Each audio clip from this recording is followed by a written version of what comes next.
Good morning, everybody. Welcome. I should say good morning, Dolphin fans. Yeah, Dolphin fans, football fans. Welcome to the first edition of Miami Dolphins Review with Jaws and Trey. That Stu didn't grow a beard, and it's No. it's not Stu. It's not Stu. Now, before we get started, two things. Number one, do me a favor if you're new, hit that subscribe button. Help a brother out. Help. I'm trying to get this channel monetized. I've had the hockey channel for going on 8 years now, and help me out, hit the subscribe button. The second thing is you're probably wondering, why is this dude doing the Miami Dolphins video with a Florida Panthers hoodie on? Well, I've got the hat on. I don't have a Dolphins hoodie. I'm literally going to have to go today and buy a Dolphins hoodie because this room that I do the videos in, I have to keep ice cold for the St. Bernard because this time of the year is summer, late summer. It's very, very humid. So he needs to come in here and cool off from time to time. Otherwise, it's not good for his heart. So this morning, it's got to be 50 degrees in this room.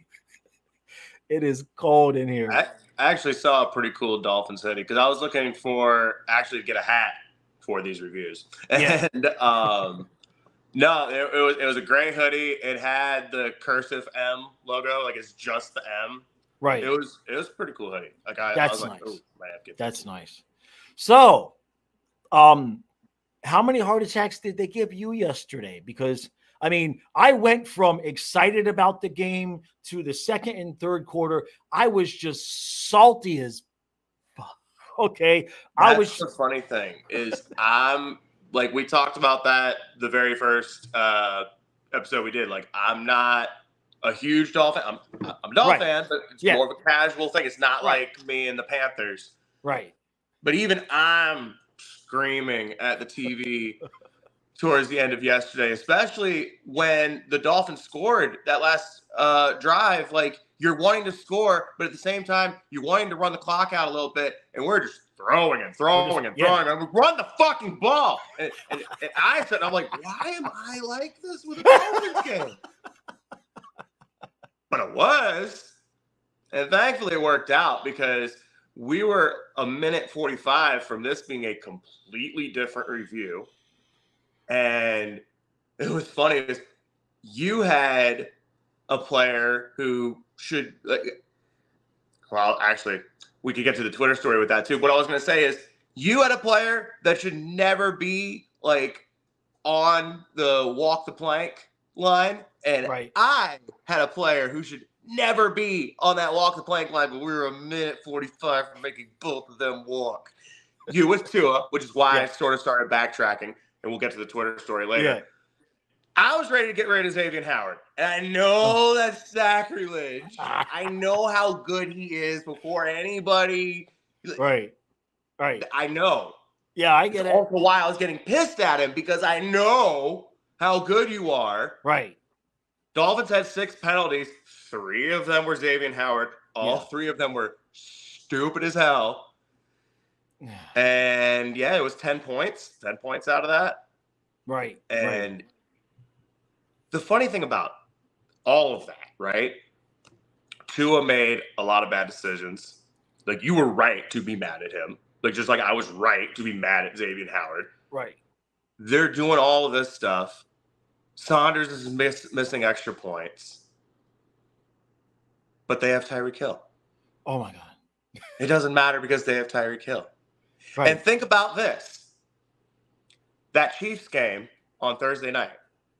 Yeah. You can have all the same stuff. Chris Jones is still holding out. Travis Kelce still gets hurt at practice. All that same stuff. But if I could just bibbity-bobbity boot Kadarius Toney into Tyreek Hill, the Lions lose that game by 25 points. Yes. It's not even a game. Yes.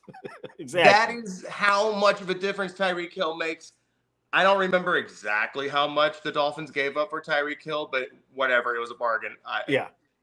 How many picks was it? Who cares? Right. Exactly. So the Tua stuff. So, and I have figured it out. I have figured out why, at least like the title of the book's going to be Why I Am the Way I Am. Mm-hmm. So initially I made the same mistake, and I've made this mistake 3 years running now, where I go to Twitter, Dolphins Twitter, game 1, first half of the game, and I have complaints about Tua's decision making. And I have forgotten that Dolphins Twitter is the seventh circle of hell. We were talking about before. I think it's almost worse than politics in terms of no matter what opinion you have on Tua, you are going to just get shellacked for the most part. But I figured it out at the end of the game. That throw to Tyreek, the touchdown, okay? And let me clarify, that should have never been thrown. And I don't mean that from a quarterback's position. I mean, if you're the defensive coordinator, you're the defensive player, and you're watching that highlight, you're in the film watching that, you're like, but who throws that ball? He's never even remotely you can't even see Hill behind the defender, and the ball dumps it. I mean, that's so what happens for me is, since I know he can make plays like that, when he does stupid shit like throwing into triple coverage when Tyreek is 10 feet over there open, it gets you're like, Tua, just come on, do it. But I think it's the difference between people that are okay when a job is 95% done versus the perfectionists. And I'm a coach, so I'm a perfectionist. Somebody said to me on Twitter, it's like, well, how good do you want him to be? It's like, I'm a coach. It ain't never going to be good. It ain't never going to be good enough. He could win the Super Bowl. You always need to have that mindset of wanting to improve. I remember any sport I was playing, after the game, getting in the car, the first thing would always be my dad telling me what I did here, what I did there. And it wasn't nitpick or anything like that. He knew I wanted to get better. He wanted me to get better. So, yeah. But that was like first conversation about everything. And it was always about penalties with hockey. But hey, I was our Radko Gudis. That was my job. There you go. But I'm having another MK Ultra moment. Where were we going before that? We were talking about Tua and Twitter and perfectionism. Okay. I remember where I'm going now. Okay. So I thought about this when that stuff was going on yesterday, because we were going to talk about this today. Yeah. And were we going to be those assholes who are nitpicking the Dolphins when Tua throws for 460 and they beat Herbert on the road and all that? Yes, we are. But it's because we're not assholes. Right. And I thought about baseball, right? You're watching a baseball game and you see your pitcher throw a hanging curveball, just meat all over the plate. But the batter didn't swing. Yeah. Awesome. Right. Batter didn't swing. Yeah. Still threw that meat over the plate, though. If you keep throwing that meat over the plate, it's going to end up in the seats. And I'm not a jerk for saying, get your curveball under control. Right. You're not a jerk for saying, get your curveball under control. Right. So that's all it was. We still noticed the hanging curveball. Yeah. And yesterday, they swung, but it flew out of the wall. Thankfully. Warning track. Offense, defense, special teams. Everyone did their part to try to lose that game. Oh, yeah. Oh, yeah. When Sanders missed it, I was way up here. And then when Sanders missed that extra point, and I looked at the clock, and I'm like, these just at that point, based on how the defense had been playing, there's no way. I mean, now a field goal wins the game? Come on, this is over, right? And now they're definitely getting a field goal because a field goal wins the game instead of going to overtime. If it was just going to overtime, we were thinking, maybe they get it, maybe they don't. Defense, let's go. Right. Now it's to win it. It's like, oh, well, they're getting it. Yeah, this is over. This is over. And the crazy thing, the irony for me is watching the defense just get absolutely shredded all day long, especially against the run. It really wasn't that bad against the pass. You didn't notice the passes because the run was 6, 7, and 6. And then Josh Kelly's a top pickup in the waiver wire this week, thanks to the Dolphins defense. Good job. But I lost my train of thought. We were talking about how it was the Chargers running the ball, not necessarily getting bombed on by Herbert. Yeah, but Herbert was also running on us too. So everybody's running. Yeah. But the irony for me is one of the main reasons we got Fangio was because we were relying on that zero blitz too much, right? And then what saves our ass in the end yesterday? What did he have to pull out? It's like, well, this has been 59 minutes of ass blitz every play. And boom, they couldn't even come close to handling it, and the game is over. And it's just you're just laughing about it. It's like, you know, at the end of the day, zero blitz and throw it up to Tyreek Hill. Simple. Yeah, just win a lot. I mean, he made Waddle an afterthought. I mean, Waddle still had like 4 catches for 70-something yards. Hey, Tua was trying to get it to him. 3 guys on him. He's still trying to throw to Waddle. And that's the only thing where, like, you have both of them is why there's no excuse for that. If you only had Tyreek, I can see why you're throwing to 3 guys. Because it's like, well, the other option is Braxton Berrios. Yeah. The same thing when it was before Tyreek got here, and it was just Waddle. It's like, well, it's Waddle or Devontae Parker. Yeah, exactly. You know who I'm throwing it to. Right. Now you got both. You really don't have to force it anymore when you have both of them there. And I can't even say what I was about to say. I was going to say, well, if you threw it over here more, then maybe there would have been less coverage on Waddle. But Tyreek got 200 damn yards, and my fantasy team felt every bit of it. So, oh, no. It just wasn't going to be Waddle's day yesterday. But that's the other thing. If it's not going to be, and it's going to be weeks where it's not Tyreek's day, that's when Waddle should be getting 200 yards himself. Yeah. Look, I mean, I think Tua obviously did a fantastic job. That last throw, I said it in the recap last night, I'll say it again. That last throw was Marino-esque, Brady-esque, because it's just, you just can't throw that ball. You got no business making that throw, but he did. Now, and that also makes me wonder, okay, we saw that throw to Hill where it's just like, how in the hell did – so maybe part of the throwing into triple coverage isn't so much I don't want to go to my second read. It's I can get that in there. I can make that happen. It's a little bit of overconfidence. Oh, yeah. You know what I mean? It's not just – think about it. It's double overconfidence because it's not just being confident in your arm as a quarterback, which you have that. It's also look who I'm throwing it to. Right. So even if I mess up a little bit, which you're not thinking about that with another receiver, like even if I mess up a little bit, he's gonna get it. Right. So it's an extra shot. Yeah. You know? No. And now there's going to be no hope for it because with that throw to Hill to win the game, I mean, you don't even see Hill. I mean, when you watch the replay, all you see is the back of the corner. You can't even see Hill because he's so small and compact back there. And we're just like, did he catch that? Did he catch it? And he just can't believe it. That's Jameis Winston's problem. The reason why Jameis Winston turns over the ball so much is because he thinks he can make every single throw. Right. And because technically he can, like if you give him enough, but you only throw in one attempt a lot of times. So it's like sometimes it turns over.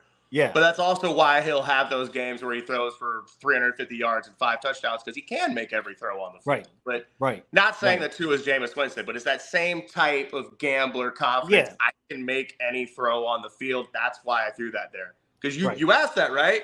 When Tua makes the like, Tua, why'd you throw? Because I can make that throw, Jaws. Right. That's why I threw it there. Right. Yeah. No, it's true. Now to the defense. My opinion on the defense is, and it's weird because I hate to say I was right, but I was right. In my game preview, I begged Mike, because I know he watches all my videos. I begged him, run the ball to keep the defense off the field because we don't know what we got yet. Keep running the ball, play some ball control until the defense figures out, okay, this scheme, yes, this scheme, no.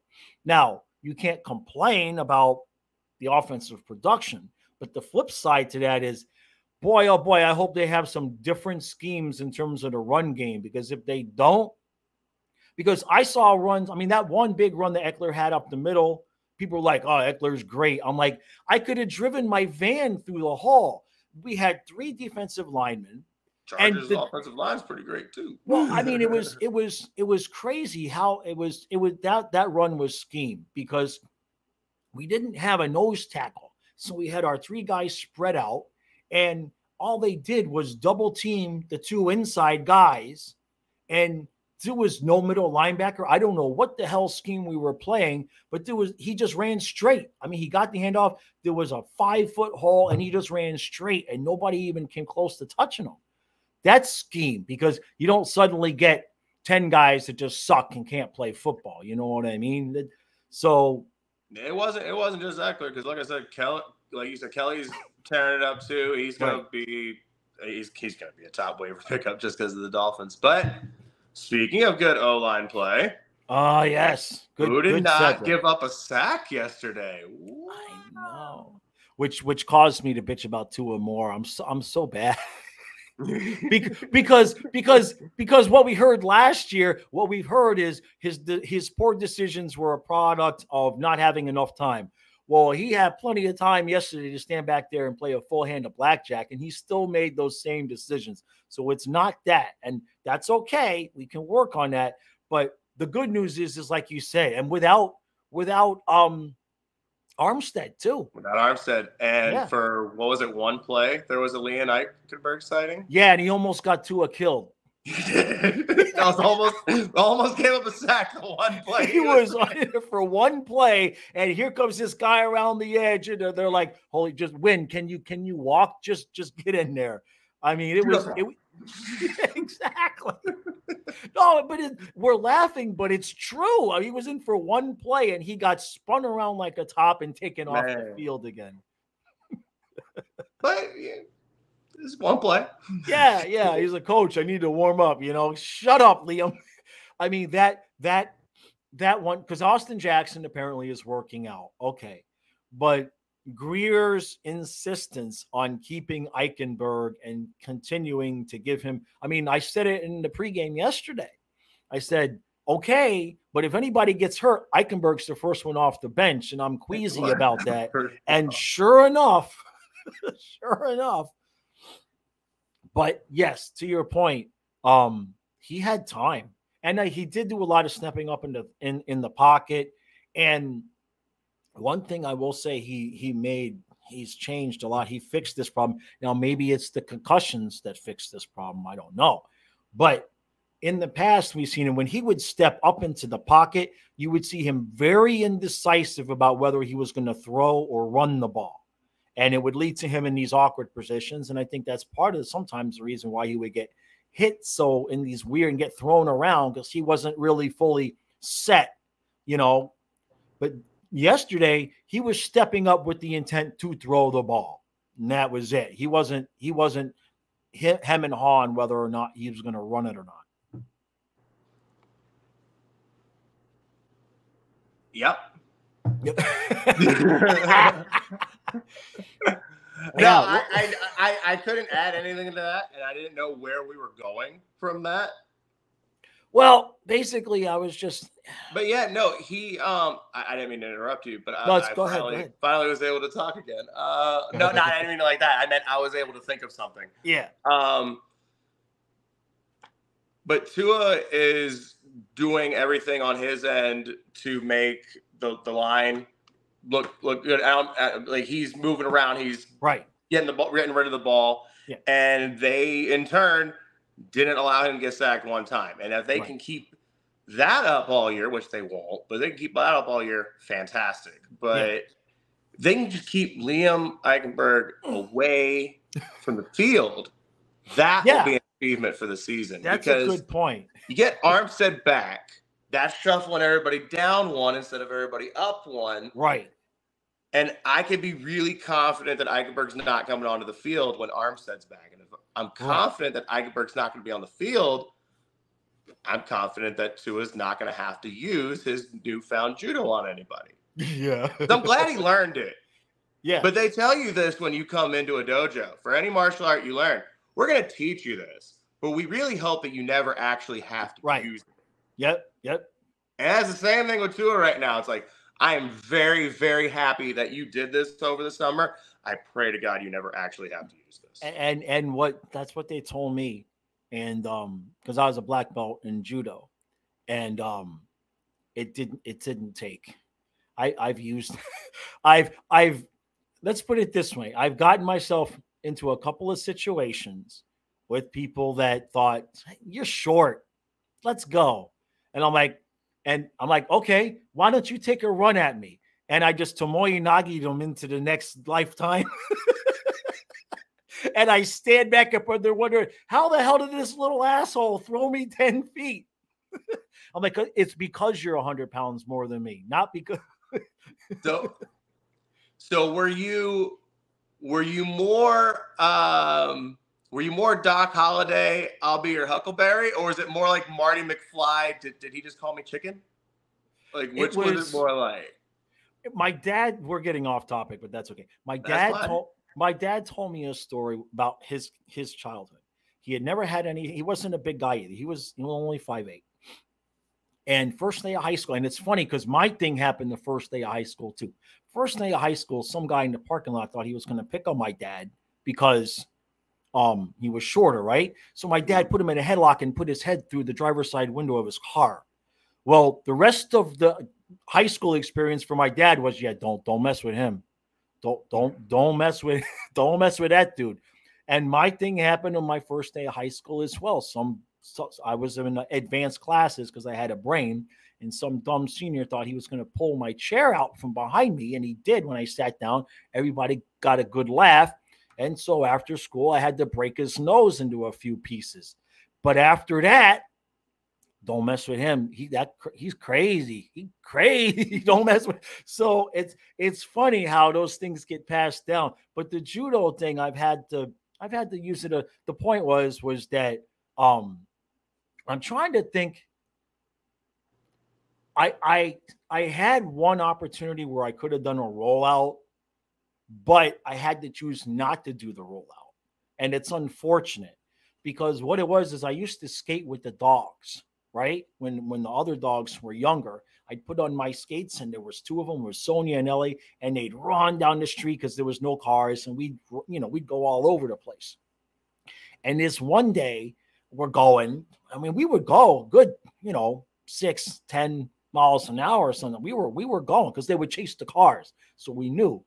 Well, this one day we're going, and the wheel, the whole, the whole truck, my whole front truck just broke while we're going. So the skate went down and I went flying up. Yeah. And I had two choices. I could do a rollout in the street, and I'm not so sure about that, or I could slide into second base and gravel up my leg. And that's what I chose. So I slid into second base on the road, and from my hip all the way down my calf, it was hamburger meat. And I'm gushing blood all over the place.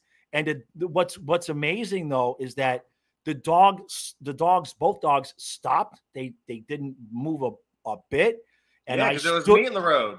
And I stood up and I said, we have to go home now. And they pulled me slowly home. But yeah, it was I was in shorts, bro. I was in shorts.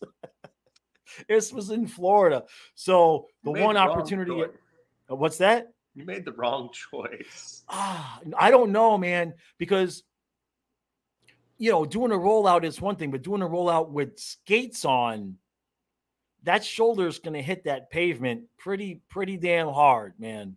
You know what I mean? You got to tuck that head. I know. It was a split-second decision, and I was worried that because if I couldn't flip completely because of the weight of the skates, then I was going to land on my back, and I was going to end up tumbling because I hadn't done at that point. I probably hadn't done a rollout in 20 years. Right. You know what I mean? And that was my concern. Was I was going to have too much weight on my feet to flip, and then I was going to end up who the hell knows how. So the sliding was that was the only way I could control what was going to happen. And Oh, it happened. So, but we saw Tua a couple of times in the preseason. He got hit and he did a couple of rollouts, and I'm like, aha, aha. So, they had the whole quarterback room taking classes during training camp at one point. Is that right? Yeah, I didn't know if we had talked about that on here, so I didn't want to potentially bring it up twice. They talked about it on McAfee, though. Okay. They were doing drills early part of camp, and it was where they were hitting them with the bag, right? Yeah. And they noticed that Tua was the only one who was taking these hits correctly out of the three quarterbacks. And before you know it, all the quarterbacks in the quarterback room are taking judo, and it became like, of course, McAfee's hamming it up like, don't fuck with the Dolphins quarterback room. You're gonna get your arm snapped or whatever. Yeah. But yeah, like it's become a point now where like at least all of the quarterbacks of the Dolphins are taking it. Wow. It's not just two. That's cool. Yeah, I didn't know that. So let's just take a half a second here and look forward to next week. Patriots. Now, on one hand, we might think about, Mac Jones, ha, ha, ha. But the Patriots gave the Eagles what for yesterday? And they look surprisingly good against the Eagles. They might have a skills position player, which is rare in New England. Yeah. Looks pretty good. That's gonna be another big waiver pickup this week. Yeah, I'm kind of glad I didn't do the fantasy this year. It'd drive you crazy. My brain can only go in so many directions, and I already watched the games thinking, how can I make content? How can I make content? So, it's did you end up winning your game, or did Tyreek put you to sleep? Oh no, I got bent over, and now I was just gonna say that's the thing. Like you're watching the Dolphins game, you're like, yeah, scored, but no, stop throwing at Tyreek, but. They're not going to win if they stop throwing it. That's why I stopped playing, because it was ruining the way I saw the game. It was like touchdown, but shit, I wish that would have been, whoever, right? So it definitely sucks to put up over 100 points in a 16-team league and lose that week. So that's going to be a tough pill to swallow. But like I said, the dude who had Tyreek Hill also had Calvin Ridley. So it was like, yeah, you're done. Yep. Well, a lot of crazy things went on in football yesterday, especially in the AFC. Is now after week 1, you got Kansas City lost, right? Mm-hmm. We win. Baltimore won, but the price they paid with Dobbins losing, getting his Achilles, so that they're already on their way to being dinged. When we started the season, and I know it's only one game, but let's see how the Bills and Jets look tonight. I'm really, really curious. We're going to be live streaming that game because from what I saw yesterday, I mean, it may or may not happen, of course, but I'm a little bit more higher on the possibility of the Dolphins getting the number 1 seed than I was at the start of the season, because based on what I saw with Kansas City, because we all just assumed Kansas City. You know what I mean? Everybody just assumed it's going to be Kansas City because Dolphins, Bills, and Jets would be beating the crap out of each other. You know what I mean? But if it doesn't manifest that way, opening game, look, we open up both on the road. If we can win both games on the road to start the season, it's not like hockey where it's like, whatever, there's 182 more games. You know what I mean? I mean, we win next week, like 1/8 of the season is basically over. So, my concern with next week, Dolphin fans, is there's one coach that can take your weakness and shove it up your anus really, really hard and make it hurt. And that's Bill Belichick. And so Vic Fangio, whatever the hell that was you put on the field yesterday, the first 59 minutes, you can't do that. Belichick will run every play. Okay, he'll take Mac Jones out and run Dan Walcott down our ass and be like, "This is payback, bitch, for 2008." Okay. No, the AFC went this weekend, counting Thursday with Kansas City. It went about as well as you could possibly ask for the Dolphins. Like the only extra thing you would be asking for is if Indianapolis could have pulled out the upset against Jacksonville, which they almost did. But beat the Chargers. Kansas City loses. Kansas City doesn't know when Travis Kelce's coming back. Don't know when Chris Jones is coming back. Everyone assumed, oh, they're going to trade for Mike Evans, and then the Bucs win. Now they might not trade Mike Evans. Right. Kansas City almost lost twice this week because of that. Yeah. Someone's going to lose tonight between the Bills or the Jets, and the alternative to that is being a half game in front of both. Right. If they tie. Yeah, so they it's tie, like, right. great, you know? Right. I guess if you're picking and choosing between those two, maybe you want the Jets to win that game, but it really doesn't matter. Like, someone's going to lose that game. Awesome. You're going to be in front of them. Like, the weekend went about as well as you could ask for. Everyone, well, the Bengals lost. And by the way, the Bengals lost. I know. If Tua ever had the stat line that Joe Burrow had yesterday, what would Twitter look like, Jaws? What would Twitter look like? I don't know. I closed for 46 or whatever yards it was. It was double digits. It's bad. How they lost that game that badly, I don't know. And look, and then of course last night Dallas just absolutely eliminated the Giants. Jesus, 40-0. Yeah, if Tua ever had Daniel Jones' stat line. Right. No, I know. Hey, Tua's not making the money that Daniel Jones is making.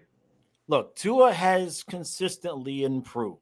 He has. It's been maddening because, number one, engaging with the fan base is like there's something special in the water down there. I'm convinced. Okay, but he has consistently improved. What I saw yesterday was much better pocket awareness. Offensive line giving him time helps. Much better pocket awareness.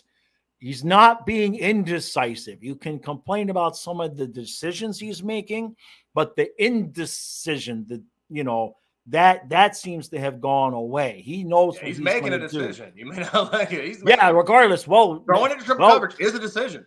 Yeah, no, he's dropping back with where he wants to go with the ball, and one last thing, and this is the snaps. Oh yeah, 2 fumbled exchanges. I forgot about the snaps because of them winning. Right, and the drop shotgun snap. Mm-hmm. That can't happen. I mean, we lose one of them at the 5-yard line.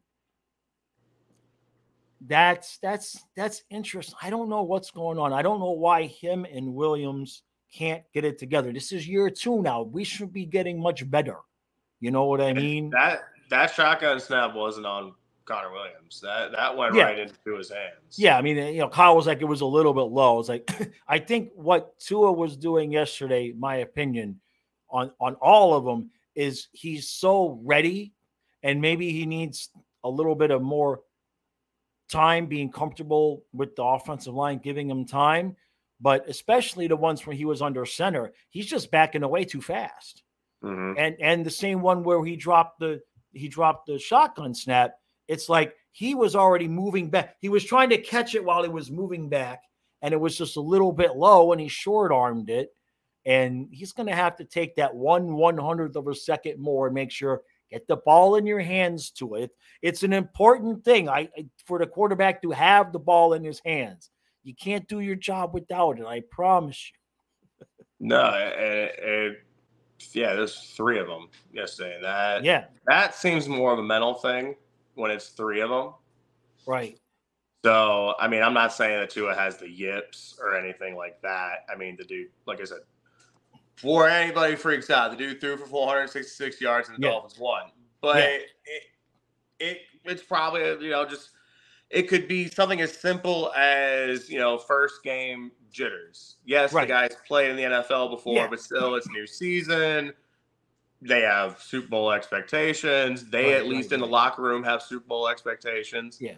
So, you have a little bit of jitters. He didn't finish the season either. Right.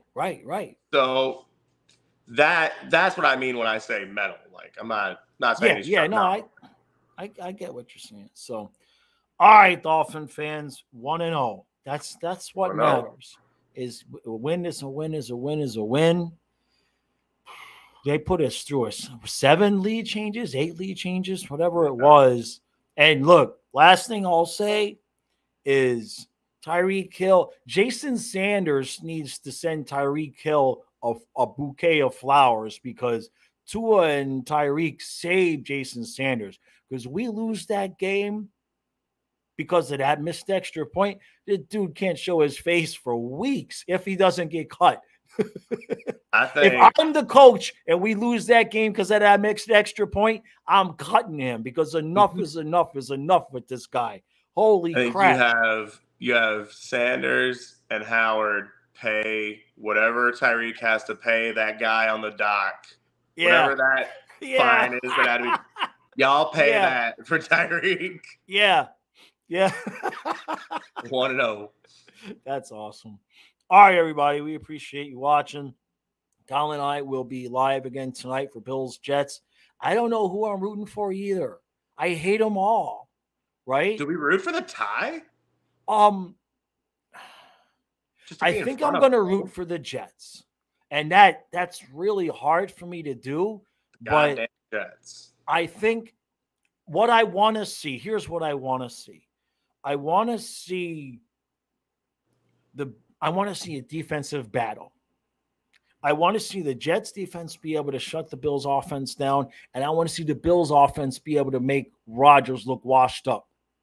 Because what I don't want is Rodgers going out there and throwing for 460, and then everybody going, "Oh my God, he's still as good as he ever was." That's what I don't. We know about Allen. We can handle Allen because Allen's always going to throw an interception or drop the ball in the end zone at the end of the game. Okay, we're good there. Rodgers, however, we know that son of a bitch can win.